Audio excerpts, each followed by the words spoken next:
Welcome. Today, we're diving into one of the biggest, most important journeys in a Muslim's life, the path to marriage. And it's a journey that's full of hope, for sure, but also a lot of questions. So, in this explainer, we're going to look at how to navigate it all with faith, with trust, and with wisdom. I mean, this question really hits home, doesn't it? It's the fear that so many of us carry. You mistake those butterflies in your stomach for true love, or you think feeling comfortable with someone means you're truly compatible. And then, years down the line, you look down and wonder if you've been holding the wrong hand all along. It's a heavy question for sure, but it's the one that pushes us toward a much, much deeper understanding of what we should really be looking for. And right there, that is the absolute core of what we're talking about today. The Islamic perspective does something beautiful. It shifts our focus. Instead of this frantic external search for some flawless person who doesn't exist, it turns the lens inward. It becomes a meaningful journey of preparing ourselves for the blessing of marriage. So let's get into this first crucial phase. The whole idea here is that before Allah blesses you with a righteous spouse, He prepares you to be one. And this isn't about just sitting around and waiting passively. It's about actively, consciously getting ready for all the responsibilities and, of course, the incredible joys of marriage. So how do we actually prepare? Well, first, it's about trying to live and breathe the qualities you're looking for in a partner. Then, and this one takes courage, you seek out honest feedback from family and friends you trust so you can actually see your own blind spots. Next, you learn how to handle disagreements with mercy and respect. And finally, you have to educate yourself on the Islamic rights and responsibilities for both spouses. Seriously, the work you do on yourself is the single best investment you will ever make for your future marriage. And this beautiful hadith just anchors that entire idea spiritually.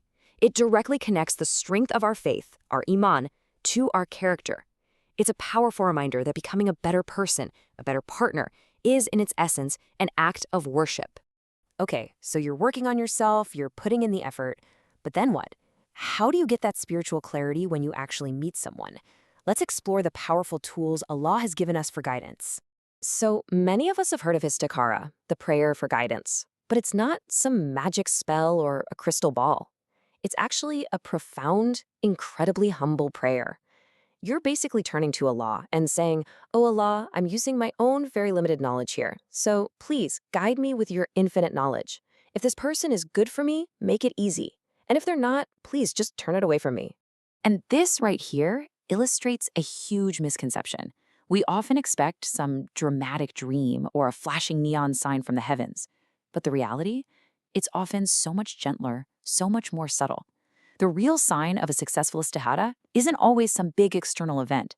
It's the quiet shift that happens inside your own chest. It's the absence of that frantic panic. It's the way confusion slowly starts to clear. And it's the feeling of your heart just settling into a state of peace, even if the road ahead isn't perfectly smooth. That feeling of rest, not restlessness, that is your answer. So this brings us to a really key concept, and honestly, one that can be kind of tricky to get our heads around. How do we balance doing our part with having complete and total trust in Allah's master plan for our lives? And that balance is found in this beautiful concept of tawakkul. See, it's not about just sitting on your couch and waiting for your future spouse to magically knock on the door. True tawakkul is an active state of reliance. You do everything in your power, you work on yourself, you put yourself out there in permissible ways, you talk to wise people, and then, after you've done your part, you hand the result over completely to Allah, knowing with certainty that His outcome is what's best. And this is so, so crucial. Your life does not start after you get married. If you've been thinking about starting that business, learning a new skill, or deepening your knowledge of the Deen, do it now. The right person is going to encourage you to keep growing with what you've started, not ask you to drop everything for them. At the same time, if things just aren't happening as fast as you'd like, it is so important to reframe that in your mind. A delay in marriage isn't a rejection from Allah. It could be divine protection from someone who wasn't right for you. Or it could just be that He is giving you more time to grow and preparing you for something even better than you could have ever imagined for yourself. And this all connects to the concept of qadar, or destiny. Now, Allah, in His infinite perfect knowledge, already knows who we will marry. And this doesn't cancel out our free will to choose and to strive. Actually, it's the opposite. It should give us immense comfort. It means that no matter what twists and turns we take, we are never truly lost or forgotten. Our story is already written within a divine, loving plan, and we just have to trust the process. Okay, so you've been doing the inner work, you've put your trust in Allah's plan, and then it happens. You meet someone. So what now? What are the real, genuine signs you should be looking for? We need to look beyond the surface level stuff, beyond looks or status. There are these subtle but incredibly powerful signs that can indicate you may have found the person Allah has written for you. Signs that point to a healthy, spiritually aligned partnership. All right, let's really break these down because they are so important.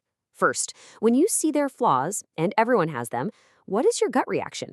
Does it make you feel merciful and humble, or does it spark contempt and a desire to fix them? Second, are you both walking in the same general direction in life and in faith? You don't have to be clones of each other, but your ultimate destination has to be the same. Third, when you argue, is forgiveness given freely without keeping score? A relationship just can't grow if one person is always holding on to a list of past grievances. And this one is huge. Can you be your complete, authentic self with them, or do you feel like you have to shrink yourself down to be loved? Finally, just look at the path itself. A righteous match often feels like Allah is just opening doors for you. Sure, there might be challenges, but it feels less like you're trying to force a square peg into a round hole and more like you're being gently guided home. So we've talked about preparing ourselves and recognizing a partner. But what's the ultimate goal here? What is the divine purpose, the very foundation of an Islamic marriage according to the Quran itself? This absolutely beautiful verse from Surah Ar-Rum lays it all out perfectly. The whole purpose of marriage is to find sakina, that's tranquility, peace, a place of rest in one another. And then Allah himself places the other two pillars, mawadda, which is a deep affection and love, and rahmah, which is mercy and compassion. Affection is what makes you fall in love, but it's that mercy, that rahmah, that makes you stay in love through all of life's ups and downs. And this is just a brilliant metaphor for the relationship. Spouses are like garments for each other. Think about what a garment does.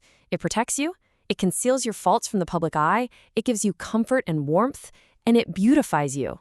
A garment doesn't erase who you are, it honors and protects the person who is already there. And that is exactly what a spouse is meant to do for their partner. So, as we wrap this up, I want to leave you with this one final thought to really reflect on. In this whole journey, it is so easy to get caught up in the little details of the search or the plans for a wedding day, but take a step back and ask yourself, are my preparations, my personal growth, my prayers, my intentions, are they truly focused on building a life of tranquility, affection, and mercy? Because that is the ultimate destination.